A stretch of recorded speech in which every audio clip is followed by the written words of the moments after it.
এবারে বার্থডে গিফটে রাহুল আমাকে এই ফোনটা গিফট করেছে, প্রেটি নাও। আর আমাকে এটাও প্রমিস করেছে যে নেক্সট টাইম ও আমাকে একটা গাড়ি গিফট করবে যাতে আমাকে সান ছুতে না পারে। আমার যখনই কিছু পছন্দ হয় তখনই আমি ওকে বলি আর তখনই অর্ডার করে দেয়। Rahul is so different, you know, different from everyone. এই গাইস আমার রিংটা চেক কর, আমার রিংটা pretty now.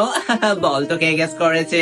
Right answer Rahul. Oh my god, আমার পুরো ড্রয়ারটা রিং দিয়ে ভর্তি করে দিয়েছে, ভাবতে পারছো? Like O my god. তোদের পার্লারের টাকা কে দেয়? তোদের বয়ফ্রেন্ডরা দেয় না? ও গড, রাহুল তো প্রথমেই বলে দিয়েছে যে কোনো পার্লারের টাকা তোমাকে দিতে হবে না, আমি সব দেবো। ভাবা যায়, আমাকে 1 বছরের পার্লারে কাজ করিয়ে দিয়েছে। তোরা কি বিয়ের পরও এই চাকরিটা কন্টিনিউ করবি? ও মাই গড, রাহুল তো পরিষ্কার বলে দিয়েছে যে এখন চাকরি করছো করো, বিয়ের পর কোনো চাকরি না, শুধু ওর টাকা। মানে আমাকে জাস্ট প্রিন্সেস ট্রিটমেন্ট দেবে, ভাবতে পারছিস? But that's not a good thing. একজন ইন্ডিপেন্ডেন্ট অ্যাডাল্ট ওম্যান হয়ে তুই কথাগুলো ভাবতেও কি করে পারিস? বরের টাকায় বসে খাবো, বরের টাকায় সংসার চলবে, কেন? নিজের টাকায় বসে খেতে পারবি না? নিজের টাকায় সংসার চালাতে পারবি না? নিজের এক্সপেন্সেস নিজে দিতে পারবি না? এইটুকু তো সেলফ রেসপেক্ট রাখ।